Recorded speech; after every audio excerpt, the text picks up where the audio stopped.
Hare Krishna, dear devotees, welcome for today's final two verses discussion on Nectar of Instruction. I believe that you can start to see that how wonderful this Nectar of Instruction is going on. So before we start, let's do our invocation prayer. Om Ajnana Timirandasya Jnananjana Shalakaya Chakshurunmilitam Yena Tasmai Sri Guruve Namaha Sri Chaitanya Manobhistam Sthapidam Yena Bhutale Swayam Rupa Kadamayam Dadati Swapadantikam Vandeham Sri Guru Sri Uttapada Kamlam Sri Gurun Vaishnavam Sha Sri Rupam Sagar Jadam Shahagana Raghunathan Vidam Tam Sajivam Sadvaitam Savaduta Parijana Saitam Krishna Chaitanya Devam Sri Radha Krishna Padan Sahagana Lalita Shivishakan Mudamsha Hey Krishna Karuna Sindhu Dina Bando Jagatpade Gopesha Gopika Kanto Radha Kanta Namastute Tapta Kanchana Gaurangi Radhe Vrindavaneswari Vrishabhanuste Devi Pranamami Hari Priye Nama Om Vishnu Padaya Krishna Prishthaya Bhutale Srimati Jayapataka Swamiti Namini Namacharya Padaya Nitai Kripa Pradayane Gaura Kada Tamadaya Nagara Gramatarine Nama Om Vishnu Padaya Krishna Prishthaya Bhutale Srimati Bhakti Vedanta Swami Niti Namine Namaste Saraswati Devi Gauravani Pracharine Nirvishesha Shunyavadi Pasachari Starine Nama Om Vishnu Padaya Krishna Prishthaya Bhutale Srimati Bhakti Siddhanta Saraswati Namine Shri Varshabhanavi Devi Daitai Kripa Daye Krishna Sambandha Vignanadayine Prabhave Nama Madhuryo Jala Premade Sri Rupanuga Bhaktira Sri Gaura Karuna Shakti Vigrahaya Namastate Namaste Gauravani Sri Murtai Dinatarine Rupanuga Viruddha Pasidanta Dvanta Harine Namo Gaura Kishoraya Sakshat Vairagya Murtai Vipralambara Sambode Padam Bujayati Namaha Namo Bhakti Vinodaya Sachidananda Namine Gaura Shakti Sarupa Rupanuga Varayati Gaura Virbhava Bhumestam Nidas Sajana Priya Vaishnava Sarubhama Sri Jaganatha Ite Namaha Vancha Kalpadruvescha Kripa Sindhu Bevacha Paditaram Pavinibhyo Vaishnavi Bhayo Namo Namah Jai Shri Krishna Chaitanya Prabhu Nityananda Shri Advaita Gadadhar Shiv Shari Guru Bhakta Vrinda Hare Krishna Krishna Krishna Hare Hare Hare Ram Ram Ram Hare Hare Hare Krishna Krishna Krishna Hare Hare Hare Ram Ram Hare Hare Hare Krishna Krishna Hare Hare Hare Ram Ram Hare Hare Hare Om Tat Sat Om Namo Bhagavate Vasudevaya Om Namo Bhagavate Vasudevaya Om Namo Bhagavate Vasudevaya. So let's sing this the one of the important verse in Goswamis. What is it? Nana Sastra Vicharanaika Nipunau Sat Dharma Samstapakau Lokanam Hitakarinau Tribhuvani Manyau Sharanya Karo Radha Krishna Padara Vinda Bhajana Then Nandena Mattaliko Vande Rupa Sanatanau Raghuyugau Sri Jiva Gopalako. I offer my respectful obeisances unto the six Goswamis, namely Sri Sanatan Goswami, Sri Rupa Goswami, Sri Raghunath Bhatta Goswami, Sri Raghunath Das Goswami, Sri Jiva Goswami, and Sri Gopala Bhatta Goswami, who are very expert in scrutinizingly studying all the revealed scripture with the aim of establishing eternal religious principle for the benefit of all human beings. Thus, they have honored all over the three worlds, and they are worth taking shelter of because they are absorbed in the mood of gopis and engaged in transcendental living service of Radha and Krishna. So today is going to be the last two verses, total 11 instruction here. And this 11 instruction was systematically arranged so that we can relish one by one. The first instruction is Vacho Vegam Manasa Krodha Vegam.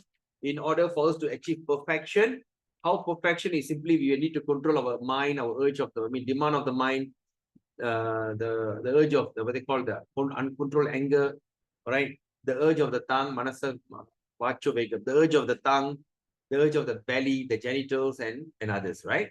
And how we can do it when we are very sober. You know, when we are very sober means how the sobriety will come when we are in this full Krishna consciousness, when we are chanting our rounds, when we are devoid of false ego, we can be sober. So when we come to that level, so we can achieve highest perfection. How perfect you can go around the world and create disciples. Because you want to create a disciple, especially Guru disciple, the Guru must be very exemplary. The Guru must be very exemplary, and that's how he could have he could be a good example to the disciple. All right. So like that. So very important. So, but in order to do that, what is the don'ts? The don'ts that we have studied that Atyahara Prayas in verse 2, they say that eating more than unnecessary, collecting more than unnecessary, and working so hard, something which is so useless, mundane, following the rules and regulations for sake of it, or rejecting the rules and regulation because it's so troublesome, right? Then after that, associate with worldly minded people and greedy for mundane achievement. All these things are very known to spoil your bhakti. But if you look at it, it's not only will spoil your bhakti, but it's also spoil your this thing. Even in our material life, if you're going to do all these things, you're going to be over and over and all these things, you're going to be miserable, right? So by practicing this, you're not only going to be very successful in your bhakti, but you're also going to be very successful in your life. All right. Then after that, okay, now we talk about don'ts, right? Now, what is the do's? What are the things that you should do? Right? The 6 principles that you should apply in your life, in your bhakti is being very enthusiastic. In life, every day we have to be enthusiastic. If you're not enthusiastic, your life can be extremely tough. All right? Every day we are getting up. Yes, I made it. Yes, I'm awakened. Yes, I do. Enthusiasm. If you're not enthusiastic, even to live in this material world itself is going to be extremely, extremely, extremely tough, right? It's not a easy task, all right? So then after that, when of course we have to be very enthusiastic, then after that, you have to be very confident in your decision. Yes, I'm doing the right path. But after you're very confident, you have to be very patient. Okay, you have to be very patient. Then you follow the rules and regulations. Don't go out of it. Don't create your own method or own decision. Don't recreate a decision. No, how? Shravanam Kirtanam Vishnu. Listen, hear about him, sing about him, and think about Vishnu, Krishna, right? So, okay. Then, number 5. So, in order to do that, then you have to do anything very important, abandoning association of non-devotee. Because association of non-devotee, if you associate with them, it's going to be very, very troublesome. It's going to be very tough, right? They are not going to bring you up. They're going to pull you down. Then following the footstep of previous acharya. Just what the previous acharya do, just follow. We don't need to think about anything else, right? Then after that, in text 4, we talk about dadati pratigranati. That means what? Offering gift in charity, accepting gift in charity, Then open your mind in confidence, speak about your mind. Then after that, inquire in confidence, serving prashadam, accepting prashadam, right? So this is how a person, symptoms of love, a devotee share with another devotee. Then after that, in text 5, we studied about, okay, the 3 types of devotees that, okay, now since you're talking about devotee, then how many types of devotee are there? There are 3 types of devotee. First is Kanishta, second is Madhyama, and third is Uttama. So what is Kanishta Adhikari? Kanishta means the one, a neophyte who are beginning in devotional service. Okay, what is their character? They respect and they worship the deity, but they misbehave to the devotees. Second is Uttama Adhikari, they respect and worship the deities, and they make good friendship with the devotees and very compassionate with all the other fallen souls. But what is a significant of Uttama Adhikari? They see everyone with equal vision, whether it's a very highly elevated devotee or they are all, he sees everyone with equal eyes, all right? Because, okay, so in Bhagavad Gita also Krishna says, right, a person who have achieved actually highest perfection in devotion, right, in knowledge, he sees everyone with equal vision, the Brahmana, the cow, right, the gentle Brahmana, cow, the dog eater, and all variety, they see in equal vision, right? So when we see Kanishta Adhikari, what we need to do? Mentally honor them. You don't need to go and associate with them. Just in your mind, just offer pranam, oh, Hare Krishna, Hare Bol. Just in your mind, and just walk off. No need to associate. When you see Madhyama Adhikari, when you meet him, immediately fall and offer obeisances, right? Take his blessings. When you see Uttama Adhikari, in wherever you see Uttama Adhikari, you have to follow, you have to offer your full dandavat. Okay. Then after that, in text 6, we also studied, okay, how many types of devotee? Okay, well, how the devotee comes? The devotee comes in, okay, in varieties of looks. Okay, he can be look very good looking, or sometimes he can be look very ugly. He can look deformed. He can look whatever. So we should not identify the devotee from the way he look, all right, the color of his body, whether he's crippled or not, or what birth he have taken. You understand? It's very important. Huh? We do not make any assumption. We don't make any assumption based on the color, skin, caste, creed, background, birth, and all these things we have not seen. Just example, the Rupa Goswami is telling, example, just like sometimes after the heavy rain, the Ganga can be very muddy, bubble, and look so dirty. right? But it didn't lose any spiritual potency. So a devotee, a pure devotee would still go and take a bath, right? So we cannot underestimate anyone. Okay. Then after that, in text 7, we studied about the way to achieve perfection is by chanting the holy name. But sometimes when you chant the holy name, we don't have the taste. You know, sometimes we chant, I say, are you sure chanting is a good thing or not? Because we are in avidya, we are in ignorance. Our tongue has become numb. We have got this jaundice, okay, jaundice of ignorance. So in that jaundice of ignorance, our tongue became so numb. Anything that's sweet that we put into the jaundice afflicted tongue, it looks very bitter. So that's why we couldn't still identify the sweetness of the holy name of the Lord, right? But after that, it's but Rupa Goswami is telling, but it's okay, right? Initially, everyone, because we are conditioned for millions and trillions of births we have taken in this world, we are badly conditioned. Don't expect things to happen overnight. But what Rupa Goswami said, every single day, continuously go on chanting. By continuous chanting, you can achieve the perfection. All right, until you can come, okay, you feel the tongue will naturally will relish. Okay, the awakening will happen in the tongue. Okay, so like that. Just me a second. Okay. So naturally, the tongue will relish. Okay, so it takes. That's why what we have understood, 16 rounds is a must. If you're all taken up, okay, I believe that all of you are here becoming a devotee. Please do not compromise on chanting 16 rounds.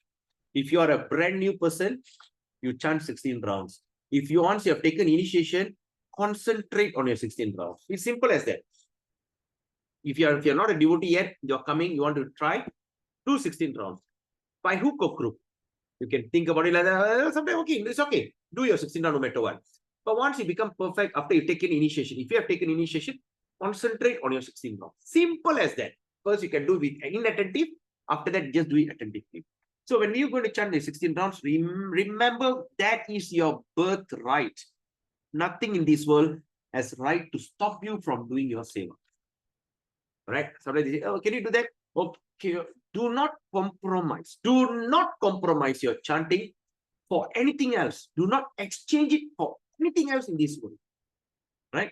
The time that you want to sit and chant, that means make sure that you have done everything. You have done your cook, prashadam, everything, all prepared, everything done, put aside. You go into deep meditation in chanting. When you chant, do not allow anything to distract you. That time they say, hey, can you do this? No, I'm chanting. I'm just chanting. Don't disturb me. Be very bold and straightforward. Tell everyone, your family member, when I'm going to take the beats and I'm going to sit and start to chant, no one disturb me. Be very firm. Right? Because that is your right. Because you are trying to cure your avidya. Your tongue is so afflicted. You are taking medication. You're putting medication on your tongue and try to scrap it off. Right? Don't like halfway you'll get distracted. Right? So very important. But if you're chanting 16 rounds, those who are chanting 16 rounds, try to go more. Because 16 is a bare minimum. What is that? Bare minimum. You should try to apply to go for more and more. All right? If you don't believe, try and see. Okay, try and see how wonderful your chanting can be. Then after that, in text 8 this morning, yesterday, we studied about the essence of all advice. What is the essence of all advice? After we look at all the advice, what is that essence? That you should engage yourself 24 hours. You should engage yourself 24 hours. But where can you engage yourself 24 hours in bhakti? Is Vrajadam. So Krishna says, Rupa Goswami is telling, Rupa Goswami is telling, now go to Vrindavan. If you get a chance, go to Vrindavan. Settle in Vrindavan. All right? If you think that you are a grandmother or grandfather going to look after your grandchildren, give it up. Go and save yourself. Okay? If you think your parents are distinct, don't go and torture your parents by sending your grandchildren to them. Be responsible. Our children is our duty. Not to send to them to look after. Don't engage them to look after your children. Give them that freedom. Let them go to Vrindavan. Let them go back home, back to God. We also have to create this kind of opportunity. So that essence of all events, we have to use 24 hours in this bhakti. All right. So that means one should engage your tongue and your mind and all these things, and you should follow some senior devotees in Vrindavan and try to serve. Then after that, in text 9, we have also said that is something very amazing. What we have learned in text 9, the holy place known as Madura is spiritually superior to Vaikuntha Loka. Can you imagine the Vaikuntha Loka in spiritual sky? The Madura in India looks like more advanced the more advanced than Vaikuntha, which is Madhura. So what is greater than Madhura is what they call the forest of Vrindavan, Talavan. All right. So there's a few Talavan, Madhuvan, Bahulavan, like that. There's a 12 forest. All right. So Dwadasa. All right. So there's a 12 forest. Why? Because Krishna used to have his pastime there. No, he used to dance Rasa Lila there, so it looks like even greater. And what is greater than Krishna's? I mean, what is greater than Vrindavan? The forest of Vrindavan is Govardhan. Why? Because Krishna carried the Govardhan in his finger. He gave protection to Vraja, all the Vrajadam. When Indra was sending this thing, it created like an umbrella. At the same time, he used to take the cows to go up there to for the grazing, cow grazing. And after that, sometimes he used to go there with his Radha running. Sometimes the hilly area, isolated area. Sometimes the boy and girl, the girlfriend, boyfriend would like to go to this kind of place. It's a kind. So he loves that. So Govardhan is even greater than the forest of Vrindavan. But after Govardhan, at the foothill, there's a place called Radha Kund. But after that, Rupa Goswami, among all the place of pilgrimage, Radha Kund is the far more superior. It is the most superior. Superior than any of these, all the holy places in this universe or in this entire creation. What is the most wonderful holy place? It is Radha Kund. Why Radha Kund? The place where Radha Rani will take a bath and Krishna will dive in. Then they will have some kind of romantic exchanges, and Radha and Krishna will be melting in ambrosial love, and it's so beautiful and wonderful. And Krishna says, this is the topmost place. So whenever Krishna thinks about Radha Kund, that's why when Chaitanya Mahaprabhu, even though he's Krishna himself, he came, he was looking for a place in Radha Kund, he discovered the Radha Kund, and he told the Goswamis to develop that Radha Kund. All right. So that is what we have already finished up to 9. So today we're going to do 10 and 11. So today we're going to end, we're going to complete our session. Then after that, if everyone is okay, of course, because we have discussed this before. We have discussed, all right, we have discussed this, that starting from after we complete this Nectar of Instruction. See, there's a lot of books here, right? See, how many books are available? Okay, Bhagavad Gita, Bhagavatam, Chaitanya Charitamrita, Nectar of Instruction. So once we complete this, we thought of going into Nectar of Devotion. But of course, at the same time, we also thought about going towards the instruction, what they call Bhaktya Loka. Bhaktya Loka. Or before we go to Bhaktya Loka, we also can consider doing our Ishopanishad. Ishopanishad also in a short, I think around 8 mantras. So in that mantra, we also can finish up. So like that, we try to go step by step. All right. So tomorrow will be a break tomorrow because I need to take my daughter for SPM, last paper. Then after that, Tuesday, one day we take a break. We continue the class on Wednesday on a new book. All right. So I'll discuss with my fellow devotees and of course with all of you. So we see what we're going to start, and definitely we're going to start on Wednesday. All right. So same time in the morning. All right. Now, so where is it? All right. Now we're going to go through the last 2 verses, text 10 and text 11, the last 2 verses. Okay. Now,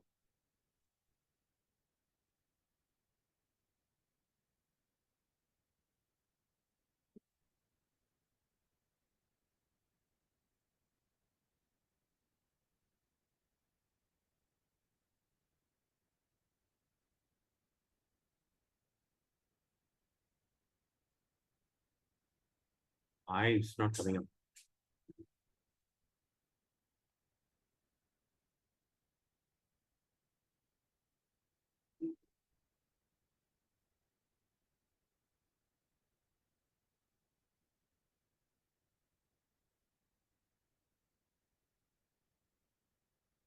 All right. So let's look at text 10 and text 11. Karmibhya parito harehe priyataya vyaktim yayu jnaninas tebhyo jnana vimukta bhakti parama premaika nishtas tata tebhyastat tebhyastah Pashupala Pankajadrishastabiyopi sa radhika prishta tatvat iyang tadiya sarasi tang nashrayet ka kriti Krishna yoschai pranaya vasati prayasibhya pirada kundam chasya munivir abhitastadrik eva vyadai tat prastair apyalam asulabam kim punar bhaktim bhajam tat premedam sakrit, right? Sakrit api saraha snatur aviksh karoti.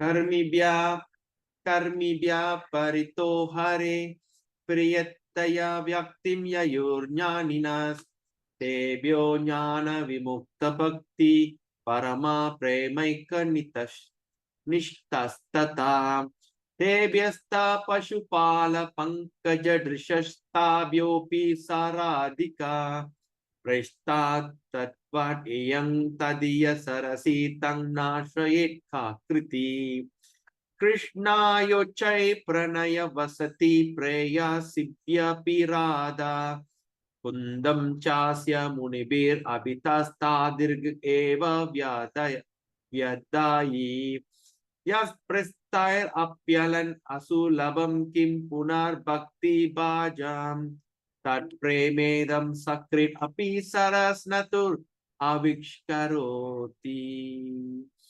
Right? So now let's look at all right. So let's look at the translation, verse 9 and verse 10. So what is the translation Rupa Goswami is telling?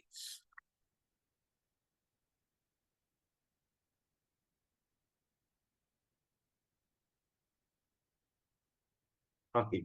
The holy place known as Madura. All right. Hey, sorry. We have done this.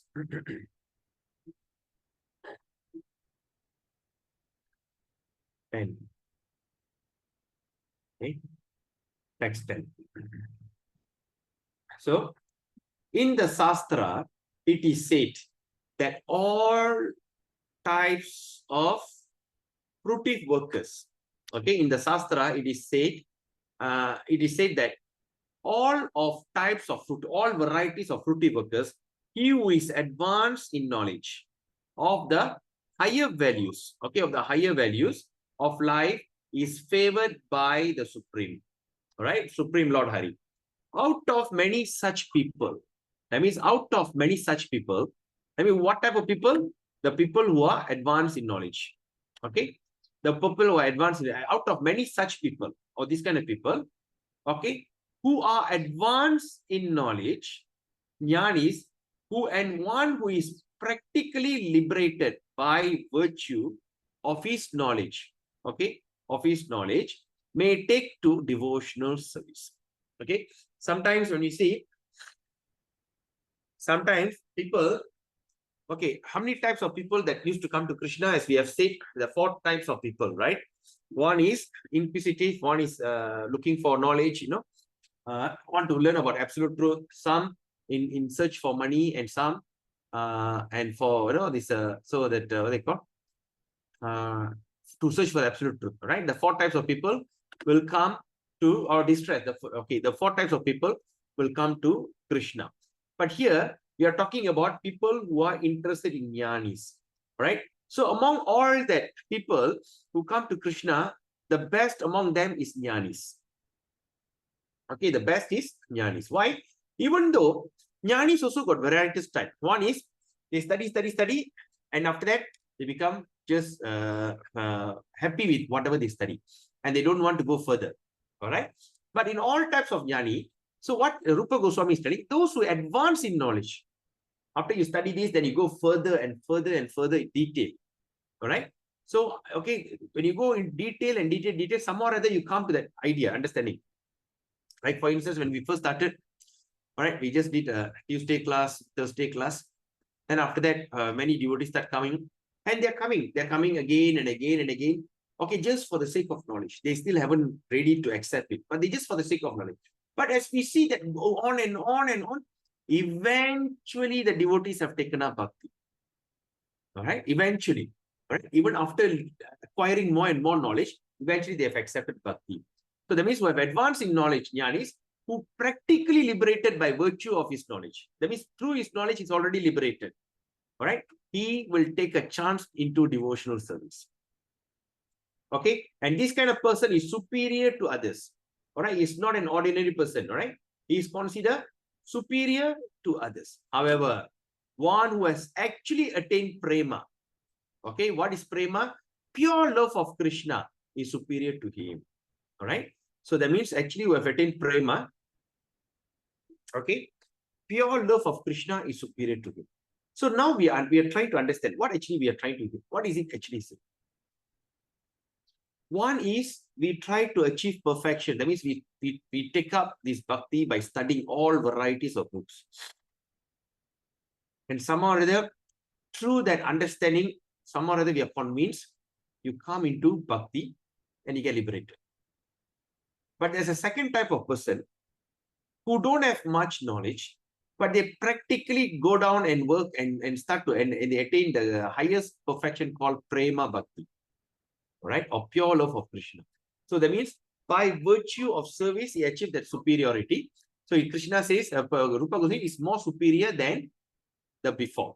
Example, the gopis are exalted above all advanced devotees.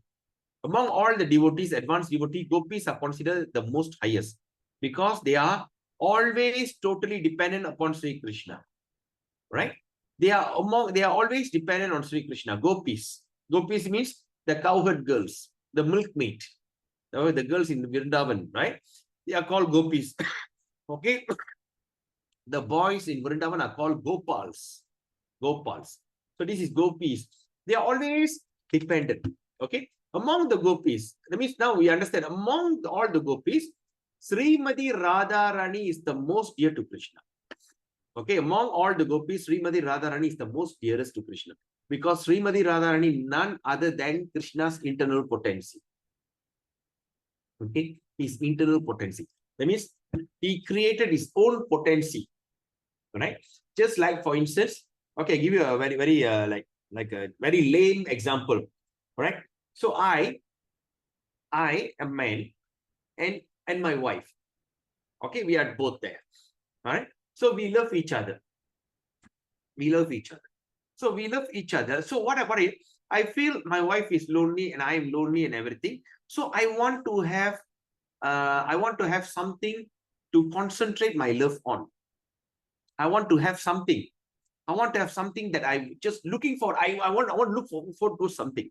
So what I did, okay, my wife and I discussed. We said, let's have a child. So we start to have a child, baby. So where do the baby came from? The baby came from me in a male body, and I transferred to my wife, and she produced, and the baby started to appear. The baby is born. All right. So when that child is born, baby is born, the baby starts to give us so much of pleasure.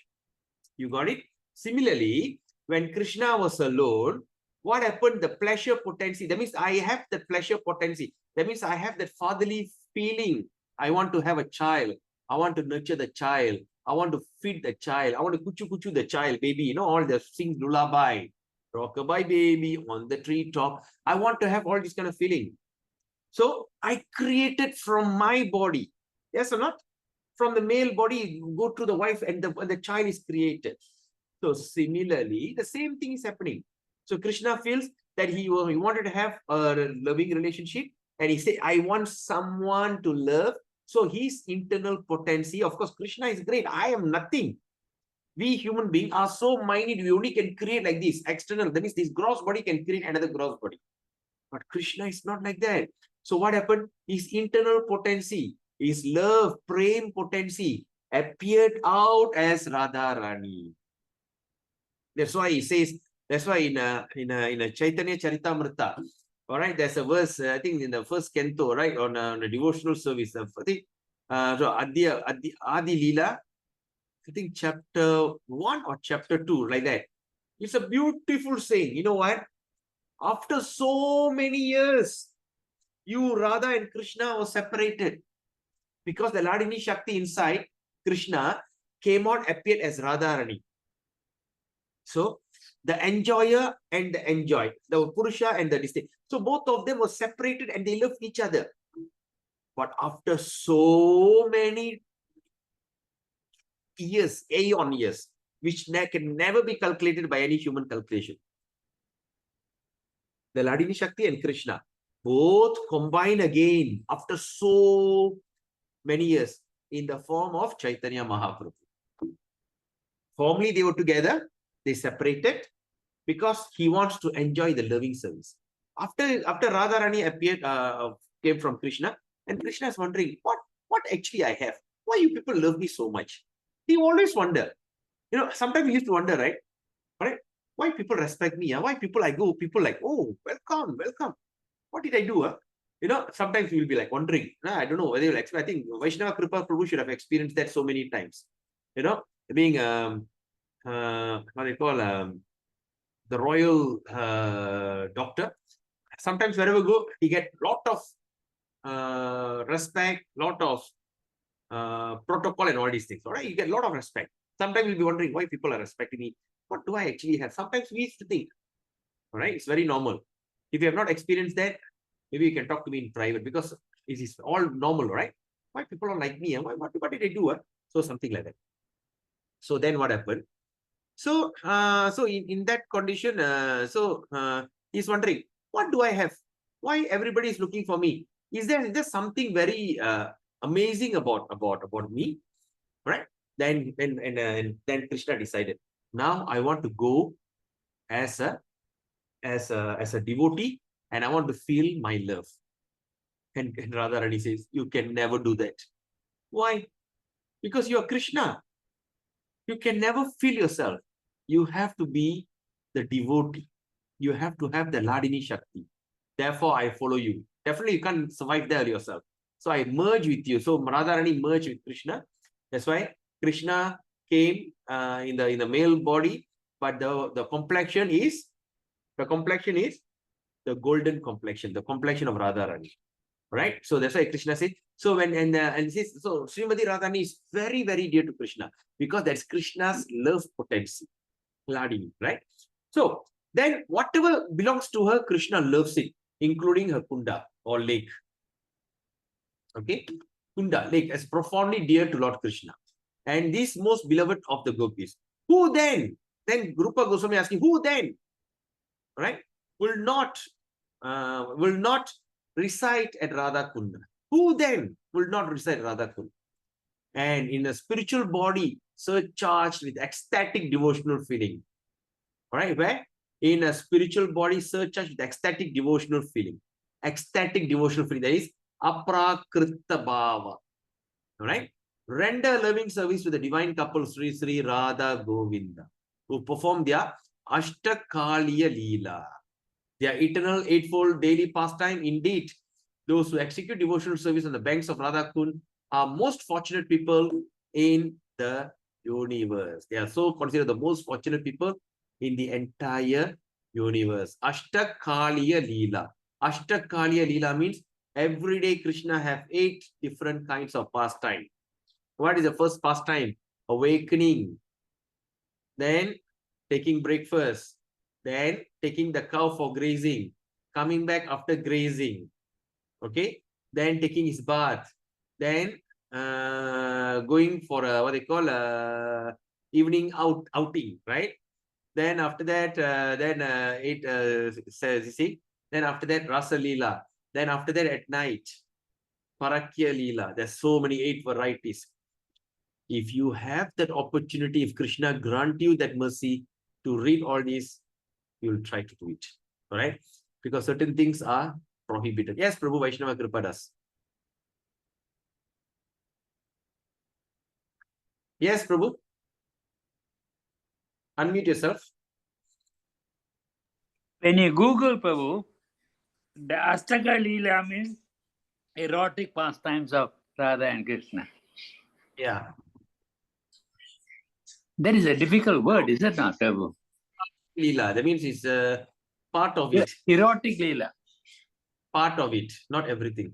Part of it. Hare Krishna. That's why the word is parakya. Paramo.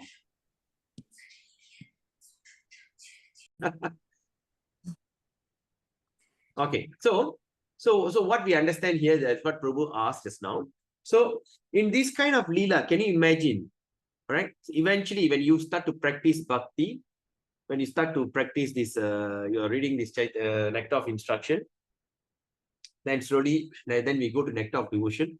You definitely will go into confident. That's why we call that as confidential pastime of Lord Krishna. Confidential. How confidential? The personal relationship between Radha and Krishna, and you can be part of it, right? And that's the topmost called Prema Bhakti. This is very, very auspicious thing. But all this starts just simply by chanting Hare Krishna. All right, anyway. Okay. Then the eternal eightfold pastime daily. Indeed, those who execute devotional service on the banks of Radha Kund are most fortunate people in the universe. Out of many objects, okay, 11, out of many objects of favorite, delight, and of all the lovable damsel of Rajabhumi, all the lovable damsel, Srimati Radharani is certainly the most treasured object of Krishna's love. She is the most treasured object of Krishna's love. And in every respect, a divine Kund or the lake, Radha Kund, is described by great sages as similar dear to him. Undoubtedly, Radha Kund is very rarely attained even by the greatest devotee, right? Is very rarely attained even by the greatest devotee. Therefore, it is even more difficult for ordinary devotee to attain.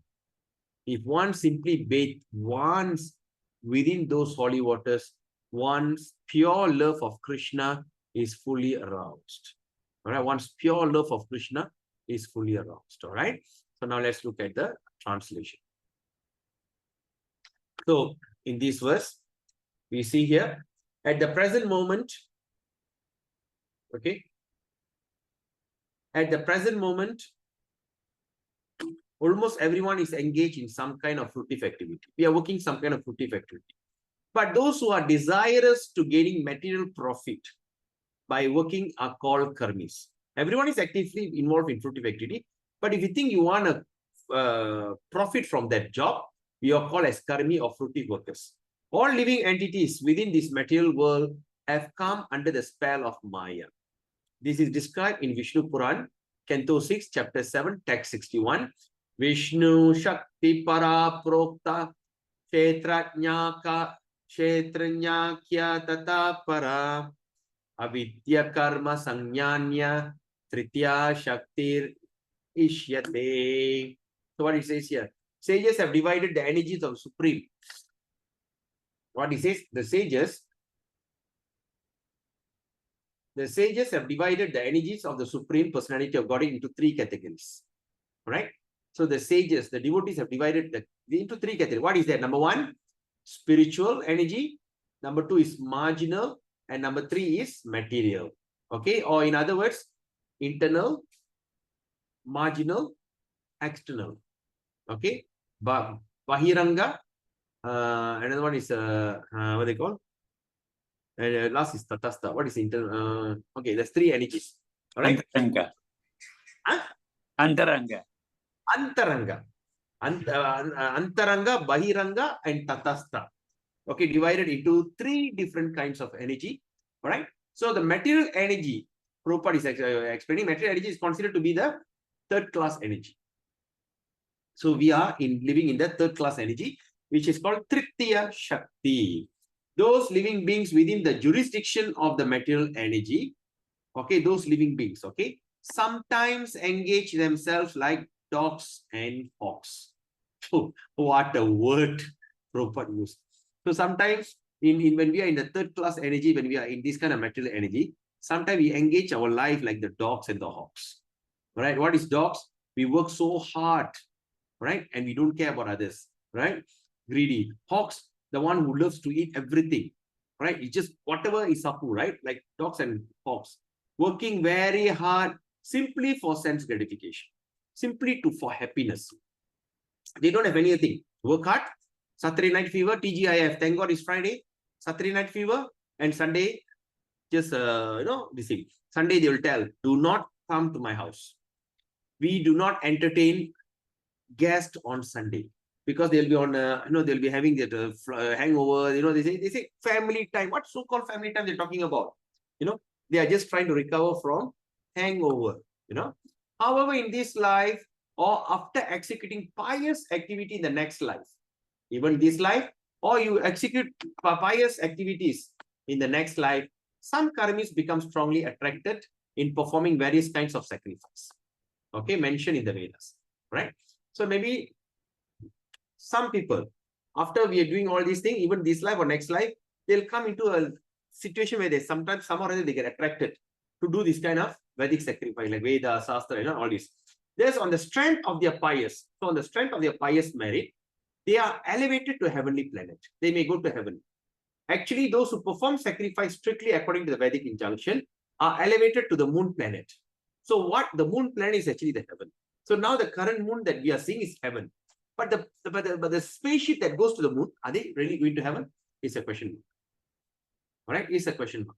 So they say they go into the planet Rahu. Rahu means in between Earth and moon. There's a Rahu planet. All right, it's a shadow planet. All right. So above the moon, elevated to the moon planet or above the moon, as mentioned in Bhagavad Gita 9:21, Shine Punye Martya Lokam Vishanti. Martya Lokam, whatever it is, this place is Martya Lokam, place of death. After exhausting the result of their so-called pious activity, after everything is over, all right? You go to the casino, after all your money finished, you have to get out. You cannot stay there. Right? Pious activity, they again return to the earth, which is called Martya Loka, the place of death. Although such person may be elevated to the heavenly planets by their pious activity, and although they may enjoy life there for many thousands of years, they nonetheless must return to this planet when the result of their pious activities are exhausted. Once they think everything done, they have to still come back. This is the position of all karmi, Prabhupada explained. This is the position of the all karmis, including those who act piously, and those who who act impiously. Whether you are pious or impious, whether you do good or bad, this is the position. On this planet, we find many businessmen, politicians, and others who are simply interested in material happiness. They attempt to earn money by all means, not considering whether such means are pious or impious. They don't care. Such people are called karmi. Karmi means the one who doesn't know what he's doing. As long money, right? So they can cheat, they can this thing, right? Like recently, we heard that some clinics here in, I don't want to mention, certain private practice clinics, they are distributing drugs. They just don't care, right? And certain clinics, they are selling what they call contraband, the illegal medicine. They just not bothered because for them money. So these are the people called karmi. They don't know what is good. They don't know what is bad. Right? They don't know what they're doing. Right? They simply perform just for the sake of money. They are called karmis. Or what the karmis in English, gross materialists. Among the karmis, all right. Among the karmis, there are some vikarmis. All right. So among the karmi, there's some vikarmis. So karmis is the one, even though they do some nonsense thing, but they still offer, they do some food for life, they do some charity, they do some kind of good deed. But there's another part of that karmi which is called vikarmi. All right. Vikarmi means it's even worse. These are the people who act without guidance of the Vedic knowledge. They simply do things whimsically. Those who act on the basis of Vedic performance is called satisfaction Vishnu and to receive benediction to him. All right. Those who act on the basis of Vedic knowledge and perform sacrifice for the satisfaction of Lord Vishnu and receive benediction from him is called karmi. So what happened to them? Okay, in this way, they are elevated to a higher planetary system, at least to heaven. Okay, even such karmis are superior to vikarmis. They are superior to vikarmis, for they are faithful to the direction of the Vedas. Right? Even though they do nonsense, they do all kind of illegal means, but they are some or other. You see, example, like all the Indian businessmen, especially South Indian, right? What they do, whenever they do their business, right? In their business book, right? They call parrot, right? In my parrot, because I remember my grandfather used to do that.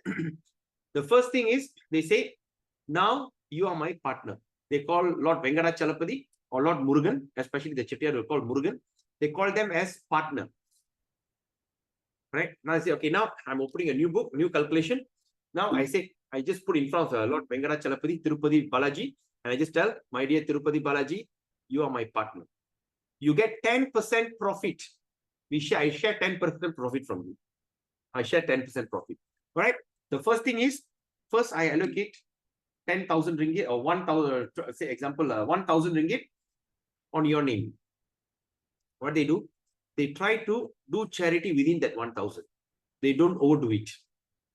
End of the year, or when they do a new calculation, when they open a new account, every year when they open up a new account, new district, they'll set the target. Okay, this year, I'm going to give Tirupati Balaji 10,000 profit sharing.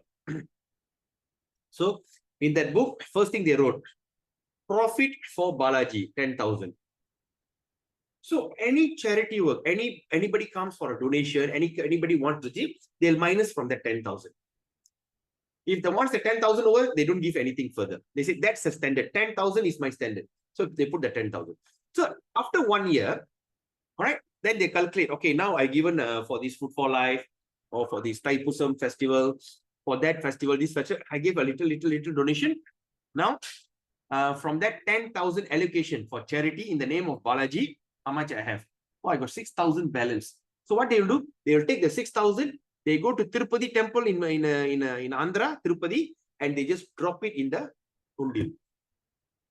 They drop it in the undil. And you know, when they want to drop in that safe in the undil, you know what they say? My dear Balaji, this is your share. You're my partner, and I came to settle your shares. Like that. So even though they are karmis, but they have some kind of faith and they have some kind of direction. All right. So these kind of people are certainly dear to Krishna. I hope you understand what I'm saying. So in Bhagavad Gita 4:11, Krishna says, Ye yatamam prapatyante, tangs tataiva bhajamyaham. In whatever way one surrenders unto me, I reward him accordingly. In whatever way. That's not the thing. So some people surrender some Lakshmi, some money for him. Some people surrender certainly. It's okay. Krishna says, in whichever way that you surrender to me, I will reward you accordingly. Isn't that fantastic? So Krishna is so kind and he fulfills the desire of the karmis and jnanis. It's not only for devotees. And not to speak about bhaktas. If you are a devotee, you are a bhakta, you are under the Daivi Prakriti, the divine nature. Although the karmis are sometimes elevated to higher planetary system, even the karmis sometimes can get elevated. As long as they remain attached to the fruitive activities, they must accept new material body after death.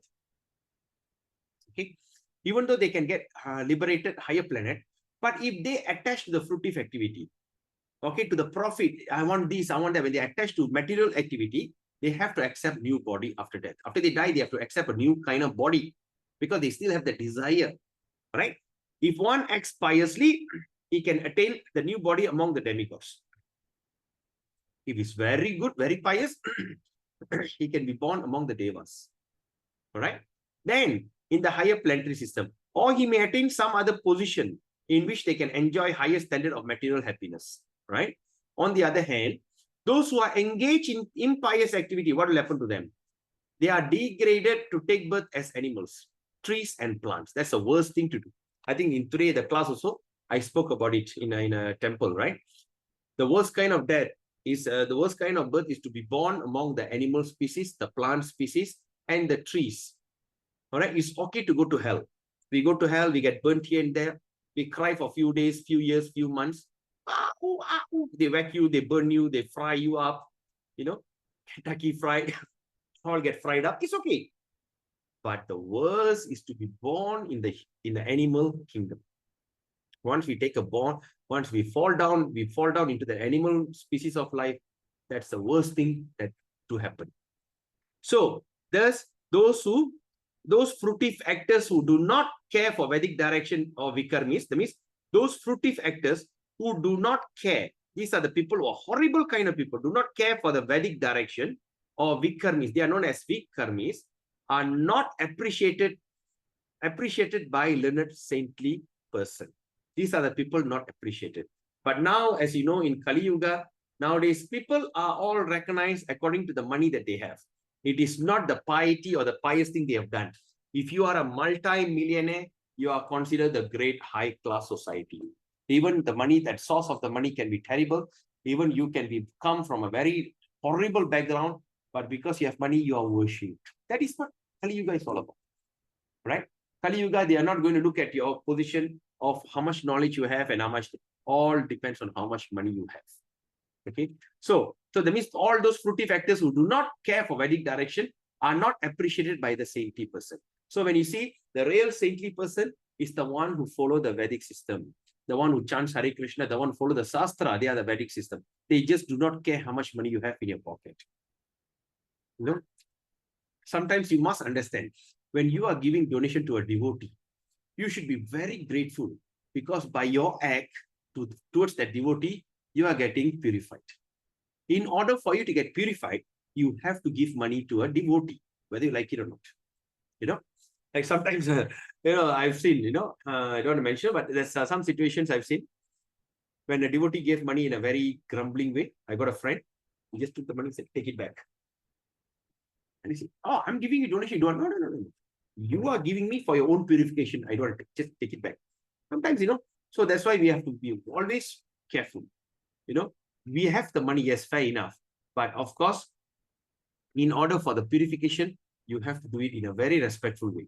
Okay? Not all devotees are this. So, but sometimes when you see like certain devotees, like Gaura Kishore Das Babaji, the people are coming for him, to him, want to give body, so he go and stay near the toilet. In those days, toilet are open toilet. The place are so nasty, so smelly. So he go and stay there so people don't come and bother him.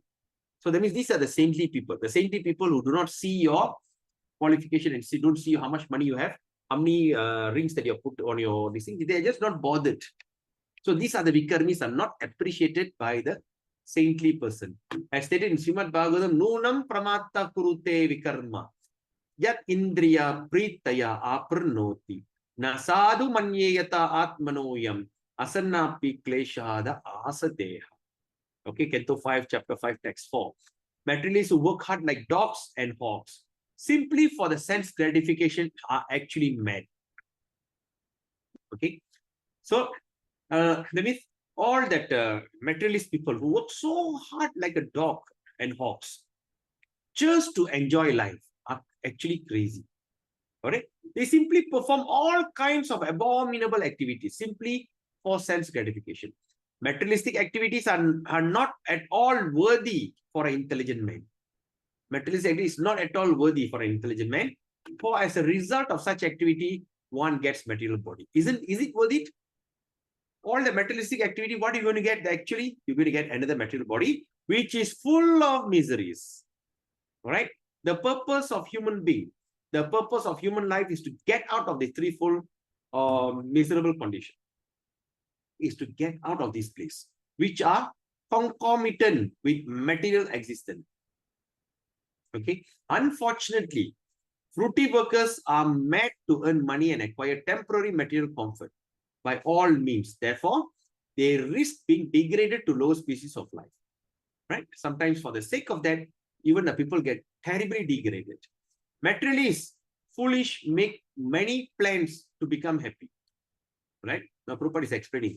Materialistic foolishly make many plans to become happy in this world. They do not stop to consider that they will live only for a certain number of years. They forgot to say. Every one of us are acting as though that we're going to hear forever. We are putting out plan. Okay, I'm going to build a house like this. I want to have like this. I want to have a big house. All the plans that we all are setting up as though we're going to stay here forever. But we forgot. We're only going to stay here for certain numbers of people. Right? Just imagine, right? Just imagine if you have lived 50 years, right?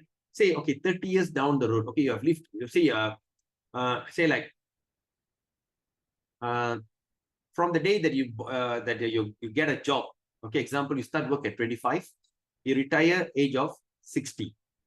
60. That means 35 years of service. So at 35 years of service, if you really calculate how many days actually you worked, roughly around 12,000 days only, 30 years means it's around 10,000 days.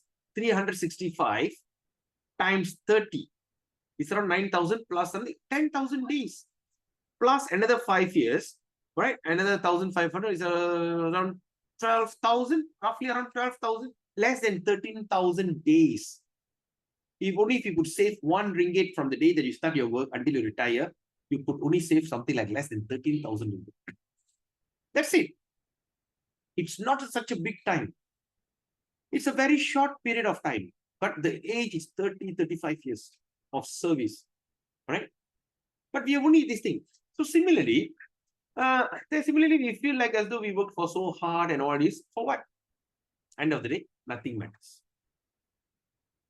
Lifelong work, EPF, sometimes mismanaged, taken away. I don't want to say, I don't want to go into detail. You all should know what I'm talking about. All right. So,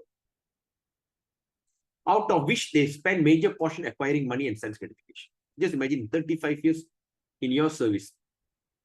All right. What actually you have done? You should have taken a break Saturday and Sunday. Right? They call it as quality time with your family. And that quality time also, you're creating your children to become the next Karmi, putting them in education, putting them in taekwondo, putting them in tuition, putting them blah, blah, blah, blah, blah, blah, blah. So that you are suffering, you're struggling, you have seen your father and parents suffering, you see your grandfather suffering, you see your parents suffering, you are suffering. In the future, you're creating your children to suffer further. The same thing, right? That means we are not changing, right? So that means if you really look at it, we are just spend a lot of time in acquiring sense gratification, work extra time, overtime, just to make some extra money, right? Ultimately, such activities ends in death. Everything complete in death. So the time comes, the death come and knock our door, everything doesn't matter. Materialists do not consider that after giving up the body, they become embodied. Okay? They do not consider that after giving up their body, they may become embodied in the lower animal like plants and trees. Lower animals, plants and trees. Thus, all their activities simply defeat the purpose of life. Wasted. Because after so many years, so many varieties of birth and death, we got a human body and we simply wasted it. Not only they are born ignorant, but they act in the platform of ignorance. Not only they born ignorance, but they also act in the platform of ignorance, thinking that they are getting material benefit in all shape of skyscraper, building, big cars, honorable position, and so on. What happened now, like Mahadev, even though you have built the Twin Tower, you have done all this, but he's under severe criticism. What happened to all the sacrifice? Huh? He became a laughing stock. People start to hate him. All right. So big car, all doesn't matter. And after he dies, he become dirt. All right. He become dirt. When a person dies, he turns into 3 things, right? Once a person is burnt, he turns into ash. Once the person is buried, he turns into dirt. He becomes this thing, right? Then after, when a person like a Syrian religion, like Zoroastrian, you know what they do, or this what they call. There's another religion called what do you call it? Buddhism, Jainism, Jain. What they do, they throw the body to the vulture. So after the body eat up your flesh, it goes somewhere and drops. So your body becomes stool. That's the only position that our material body could end up, right? So the materialistic do not know that in the next life they will be degraded. That all the activities simply become prabhava. Parabhava. Parabhava means the defeat. This is the Vedic of Srimad Bhagavatam 555. Parabhava tavat abodha jata.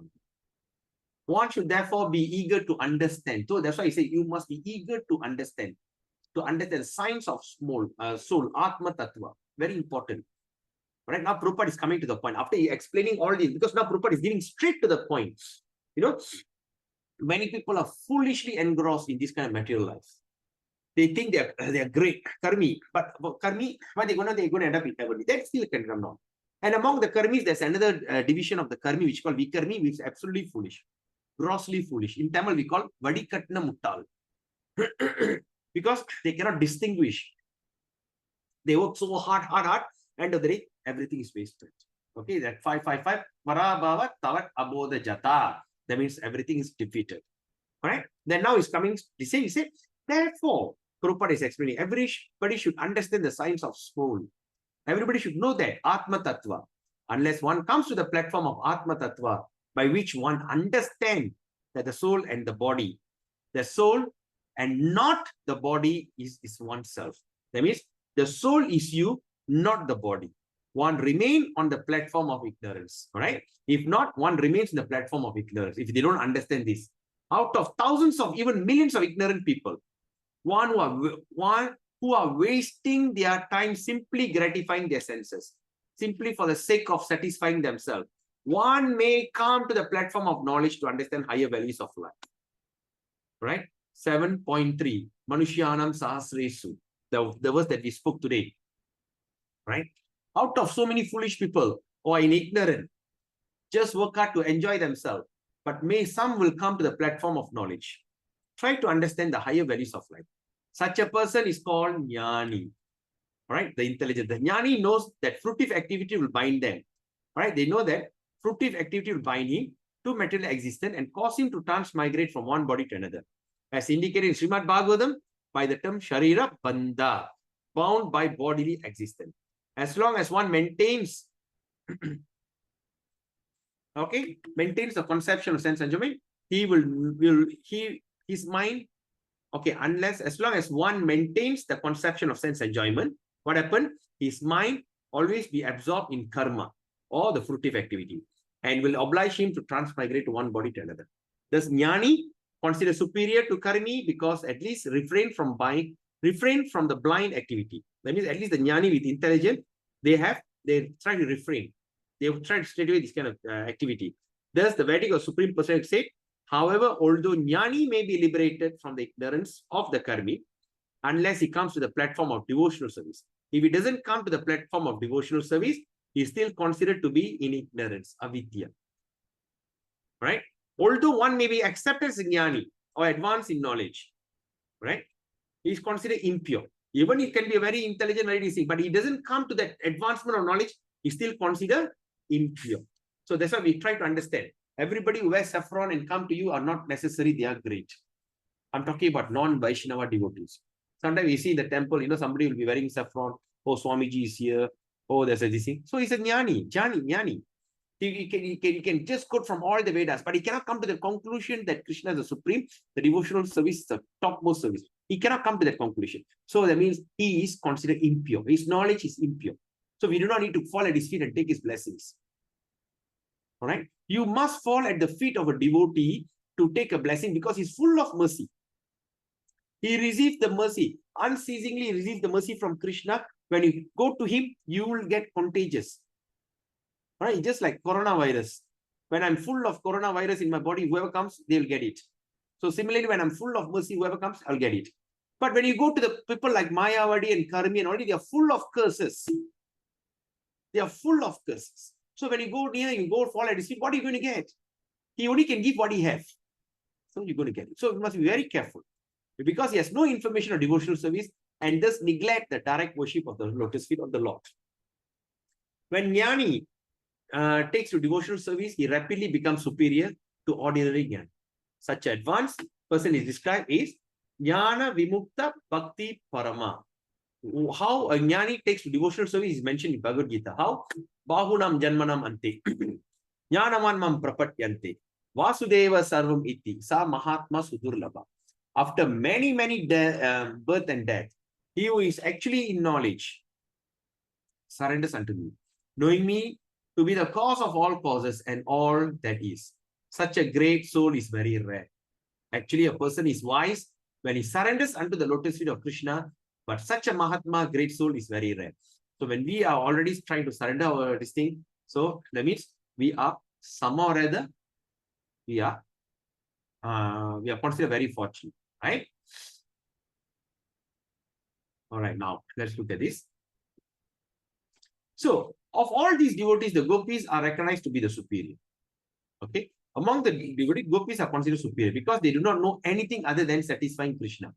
They are so absorbed in Krishna. nor do the gopi expect any return. They don't expect anything written from Krishna.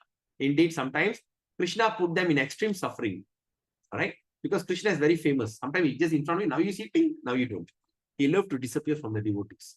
Right? So he liked to do that. So, but the gopis got nothing else but just simply depend on Krishna, because nonetheless they cannot forget Krishna. So when Krishna left Vrindavan for Mathura, the gopis become most dejected and spend the rest of their life simply crying in separation of Krishna. This means that in one sense they were never actually separated from Krishna, because this is called Vipralamba. Vipralamba means we are worshipping Krishna in separation. All right? There's no difference between thinking of Krishna in association with him, or to say, okay, now it's called Vipralamba Seva. Okay? Rather thinking of Krishna separation. So, in so many places, the gopis and Radharani even thought of committing suicide because they can't take the separation. You know, because they were waiting for Krishna for how many years? Right? Almost 20, 30 years, they're waiting for Krishna to come back. Because he went to this Mathura, he haven't come back. He waited for so long. Every day they think, I want to die. But suddenly they thought, what happened if Krishna come now? What happened if Krishna comes now? What happened to Krishna come? Like that, they prolong their life. Right? So that means they are always interesting. All right? Okay. So this all the devotees who have developed unalloyed devotional life for Krishna, love for Krishna. The gopis are most exalted. And among the gopis, Srimati Radharani is the highest. No one can excel in the devotional service of Srimati Radharani. Indeed, Krishna cannot understand the attitude of Srimati Radharani. Even he couldn't understand that. Therefore, he took the position and appeared as Sri Chaitanya Mahaprabhu just to understand the transcendental feeling. Right? So in this way, Rupa Goswami said that exalted devotee is Radharani and Krishna, and what they call the most exalted devotee of Krishna is Radharani, and her kunda, that means a lake, is the most exalted place. And this is verified in the Laghu Bhagavatamrita in Uttarakanda. What it says, Yatarada Priya Vishnos, Tasya Kundam Priya Tata, Sarva Gopishu Saivaika Vishnur Atyanka Vallabha. Just as Srimati Radharani is dear to Supreme Lord Krishna, her bathing place Radhakund is equally dear to Krishna. Among all the gopis, she alone stands supreme as the most beloved. Therefore, everyone interested in Krishna consciousness should ultimately take shelter of Radhakund and execute devotional service there throughout one's life. This is the conclusion Rupa Goswami in the 10th verse of Upadesha Mrita.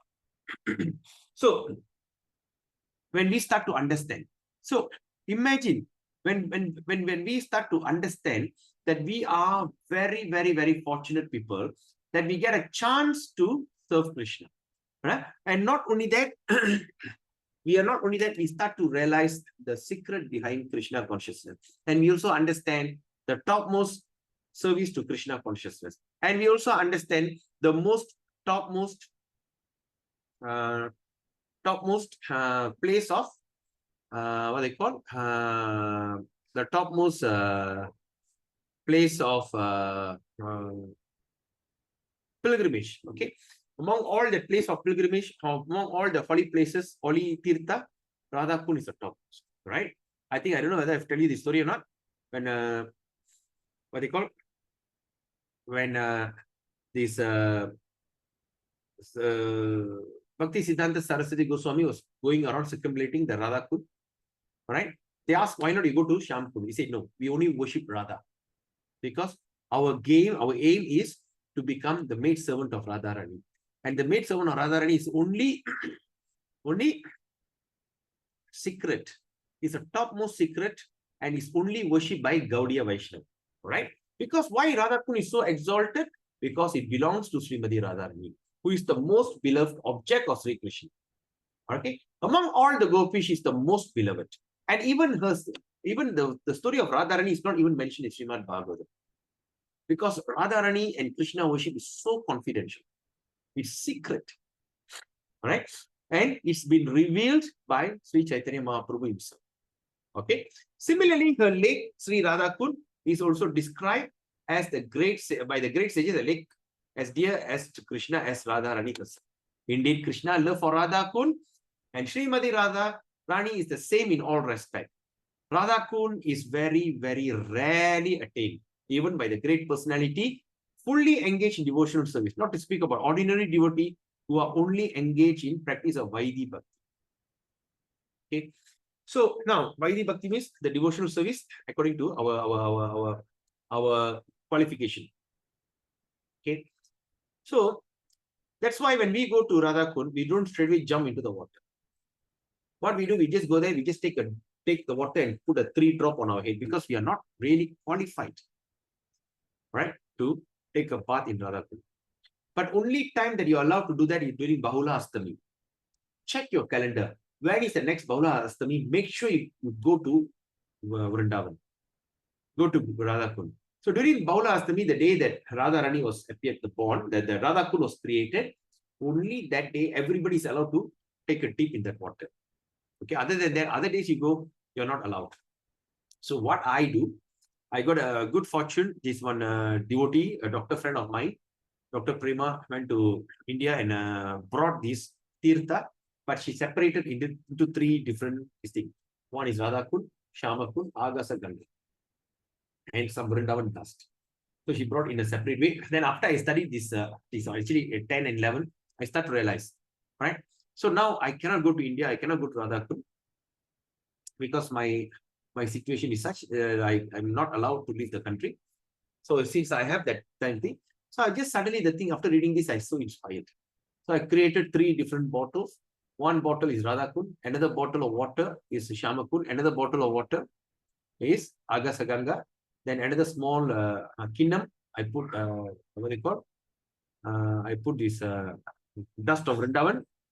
All right. I put 2 peacock, the small statue peacock, and I put this thing, and I start to worship as Vrindavan. Every day I offer flower, and I'm just meditating. And you know what? You could feel it. So similarly, so if you think you can't go there, it's okay. Bring the Radha Kund into your mind. Bring the Radha Kund into your house. Bring it over and start to worship her. Yeah? Because in all respect, because Radha Rani understands. Right? Because we are so unfortunate that we born outside India. You know, we born in a place outside India. We are so unfortunate. So now, if you have a chance, go and settle in India. If you really can't settle in India, at least every holiday, try to make a point to go to India. If you go to India, you know where to go.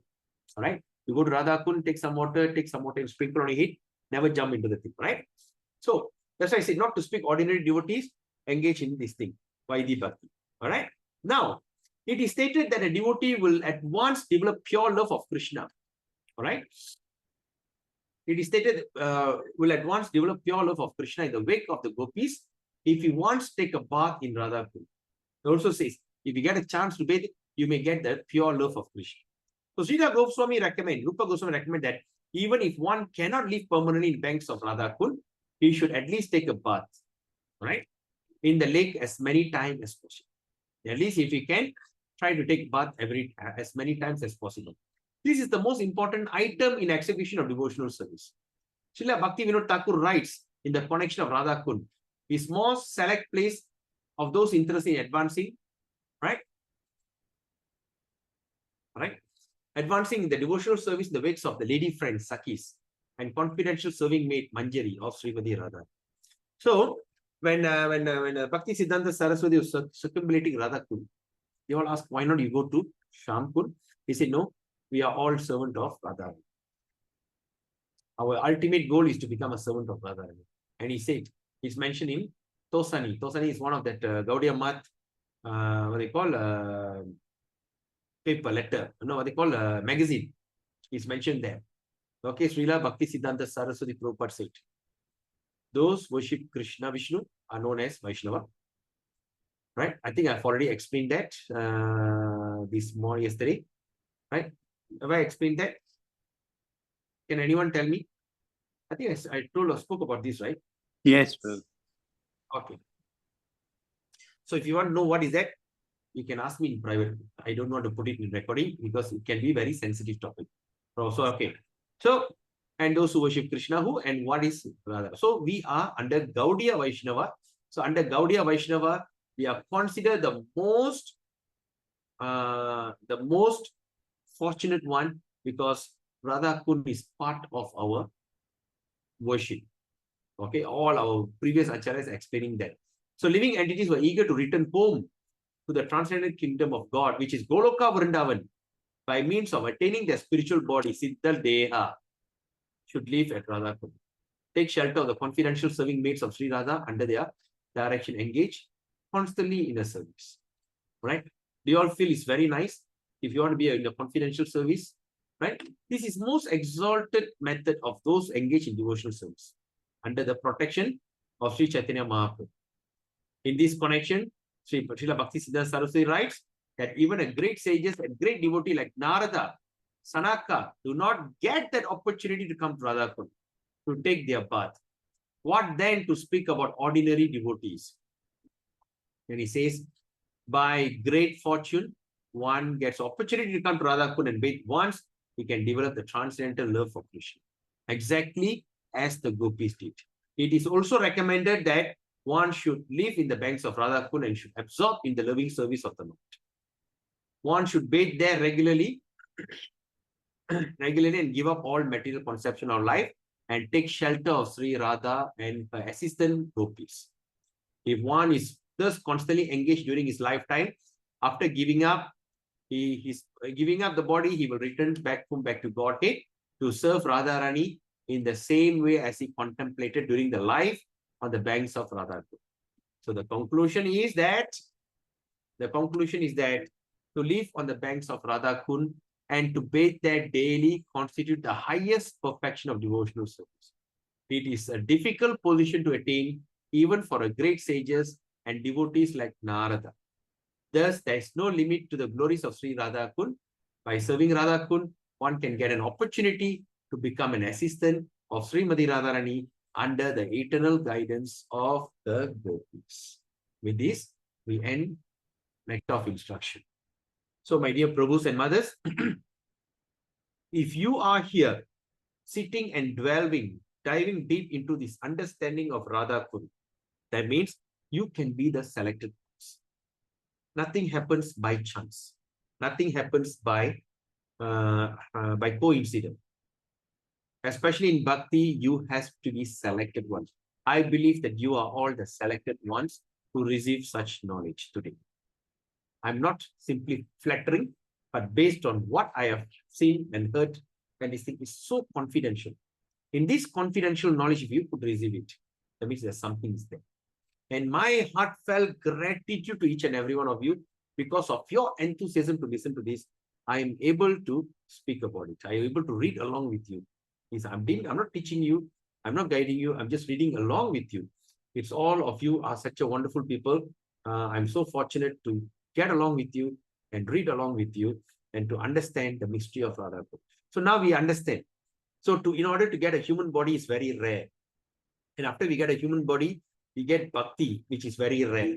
And after bhakti, in bhakti, there's so many bhakti, Vaidya bhakti, sadhaka bhakti. These are varieties of bhaktis, right? But among all the bhaktis, the topmost bhakti is the bhakti towards Radha and Krishna. And that Radha Krishna bhakti, the devotion to Radha Rani, it is only authentic and is unique only for Brahma, Madhva, Gaudiya, Vaishnava Sampradaya under the banner of ISKCON. Because the ISKCON center is in every town and village. Gaudiya Vaishnava. Okay, just name it.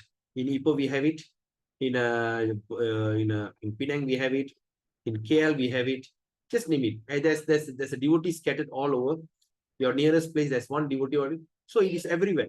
So Prabhupada have created an environment the whole world could live in. He built a house the whole world could live in. So that means we also understand. Okay, and yesterday also we have read. Yesterday, day before yesterday, we read that ISKCON is meant for Paramahamsa. I believe you all remember that. Paramahamsa, or the perfected people, because ISKCON gives you an opportunity to perfect your bhakti. Okay, how you can be perfected in your bhakti? The formula is in ISKCON. And the best thing is ISKCON is it's just around your corner. You do not need to travel very far. Okay, like Rajina Mataji have to travel at least 35 minutes to 40 minutes, all the way from Kampa to Ipoh, just to join the program. I really salute your dedication. Therefore, so we are very fortunate. That's why when you see, now when you start to do comparison, how people can be extremely crazy, how people are extremely unfortunate because they don't know Krishna. Right? How they are so unfortunate, they don't know Krishna, they don't understand the Krishna conscious movement, they don't understand all these things. Right? Because in this human body, you have the chance even to go into a very confidential pastime of Sri Madi Radha Rani. How a love, how a sidelong glance, how this and that, everything is there. Right? But it's only revealed according to our understanding.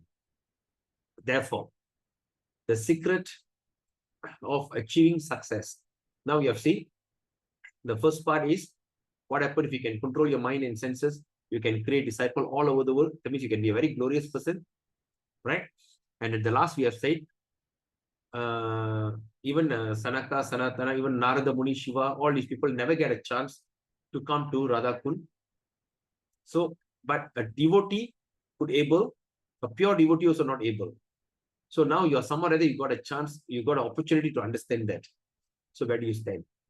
Are you the fortunate one? You are the most fortunate one. So in order to, first you see that, and at last you see that. So now, in order to, what is the practice?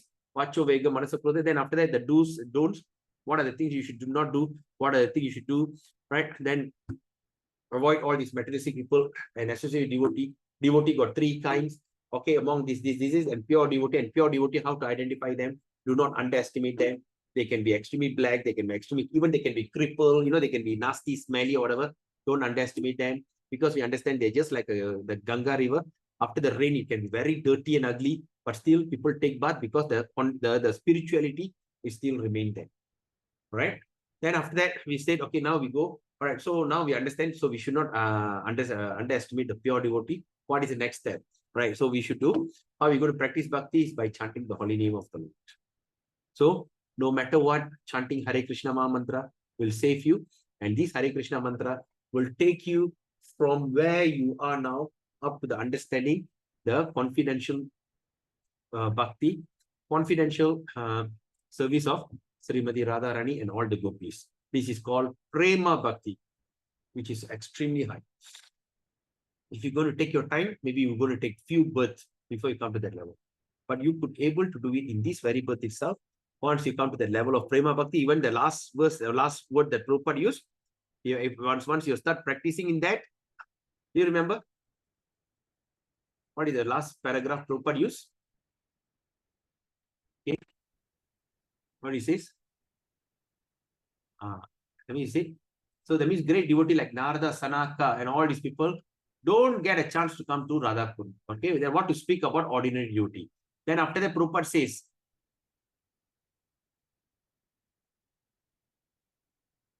okay, what he says, by great fortune, one gets an opportunity to come to Radha Kund and bathe even once, we can develop transcendental love. Then after that, Prabhupada says, after giving up the body,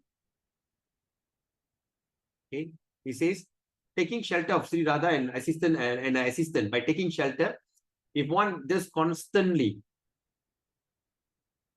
right? He says, taking shelter of Sri Radharani and assistant Gopi, if one is thus constantly engaged during his lifetime, that means entire lifetime you do that, engaging in the service, after giving up, after you die, you'll get a chance to return to Godhead.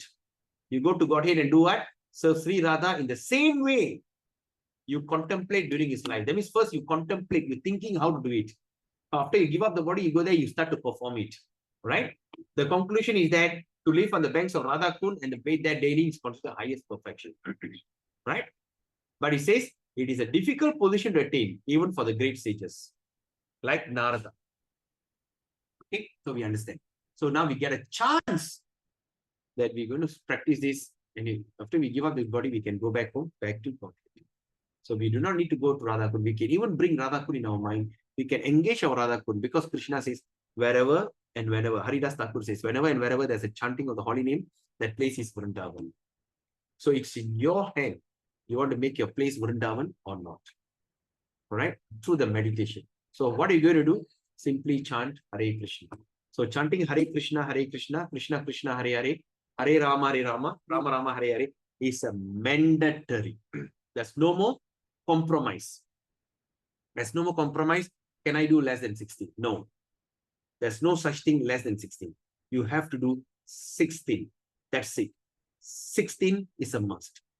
Right? If you're not yet, it's just starting off, you can do 16. No problem. You must do 16. But once you're initiated, you must be attentive in that 16. Okay, you must be attentive in the 16. So after you become very attentive in the 16, so what is the next step? Increase it. Don't try to stay there. Don't try to be in 16 the rest of your life. Try to increase it. Go 32, go 48, and ultimately go to 64. And ultimately go to 100, 120. It's possible. How? You have to experience it. It is possible. I'm telling you it's possible.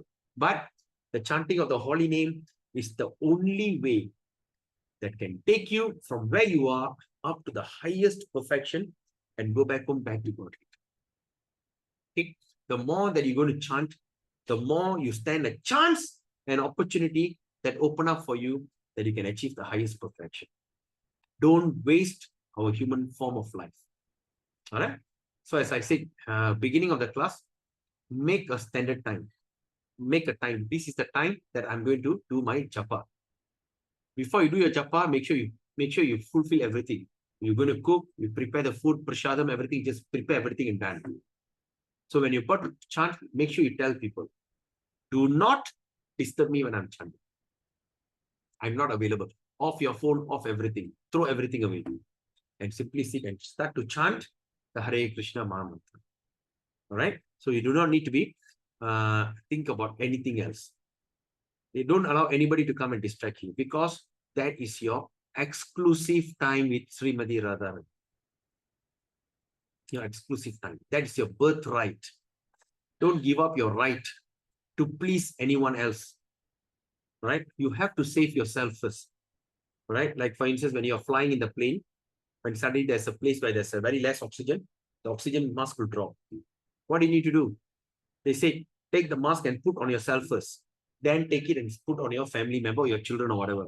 You cannot say, I love my children, I put for him first. No, it's not a recommended. Save yourself first, then you save others. So, you came alone, you're going to go alone. Whatever good mistake, bad mistake that you've done, you're going to suffer or enjoy the consequences by yourself. Do not think about pleasing anyone else other than Krishna. But at the same time, you should not be very irresponsible thinking, oh, I don't care about my children, my family, my husband. No. Do your duty, just like how gopis did. The gopis will perform all that service for their husband. When the time Krishna called them in the flute, when they play the flute, the fifth note, when he pressed the fifth note, is calling Radharani. The third note is calling their gopis. Like that, he got all different tunes. Because he knows, tonight I'm going to have good time with Sri Krishna. So I rather settle everything. So later that my husband or children won't look for me. Hey, where's my milk? Where's this? They're not going to look for me. I rather do everything. Similarly, do your job. Do it perfectly in a very stipulated time. And other extra time, engage your mind in chanting the holy name of the Lord. Hare Nama, Hare Nama, Hare Nama. Kevalam kalavanasti, evanasti, evanasti gadiranyata. The Nectar of Instruction is the book, according to one of my teacher from Mauritius. He told in the class, if only you're going to practice Nectar of Instruction, you don't read any other book in this world, only Nectar of Instruction, you can still go back home, back to Godhead. The book is such a wonderful thing. So what we're going to do? Tomorrow, break. Tuesday, most likely Wednesday, we're going to start Bhakti Aloka. I think we should do Bhakti Aloka because I just remembered we discussed in the group, everybody wants to read. So I believe you all have the book with you, right? Print the book and everything. I'm just going to share. We're going to read along the second verse. Bhakti Vinod Thakur went into a deep studies on the second verse. After we finish Bhakti Aloka, right? Bhakti Aloka may take at least a week, 5 days or so. So after we complete our Bhakti, 5 or maybe 10 days, Bhakti Aloka, and we may consider of either going to Ishopanishad or going to Nectar of Devotion. Depends on your ecstatic feeling. I start to feel that so many devotees are having some kind of ecstatic feeling. And I'm so happy to see that so many devotees have taken up chanting. And I heard that devotees who have not chanted 16 rounds have already started beginning to chant 16 rounds. They feel very enthusiastic and very excited to chant the holy name. Right? So please chant your mantra 16 rounds. No matter what, there's no excuse to that because the Veda Sastra says 64, but Srila Prabhupada reduced to 16 so that anybody can do it. Try your 16 every day, even you don't do it attentively or unattentively, or doesn't matter. Just do it. You chant Hare Krishna by looking, why is this mantra don't finish? Hare Krishna, Hare Krishna. No. At least do that way. But don't not to do it. No matter what, just do it. All right. Have a beautiful day. Thank you so much. I am my heartfelt gratitude to each and every one of you for giving me this opportunity to discuss this thing with you. And today is what they call Pushya Abhishek. So Sri Radha Krishna Pushya Abhishek, a confidential worship where all the gopis will come and offer and start to bury Krishna with so much of flowers. On this day, we are so fortunate to discuss 11 and 9, 10 and 11 of the most confidential part of the Nectar of Instruction, where the confidentiality of Srimati Radharani and the associate gopis all we discuss, right? Of course, we didn't go much in detail because I also got a very shallow knowledge. I'm not so advanced, but whatever ways and ways, whichever means and ways, we discussed it, and I feel so good about it, and I believe all of you are feeling so good about it. Today is Sunday, so tomorrow is 3rd February. We take a break. Then 4th February is Tuesday. We take a break, and we continue on 5th February, Wednesday. Until then, have a wonderful day and have a blissful Krishna conscious day. And please remember, there's no other way than chanting the holy name that can give you happiness. So chant 16 rounds every day. Hare Krishna, Krishna Krishna, Hare Hare, Hare Rama, Rama Rama, Hare Hare, and be very happy. Hare Krishna. Have a nice day. Take care. Bye. Gauranga.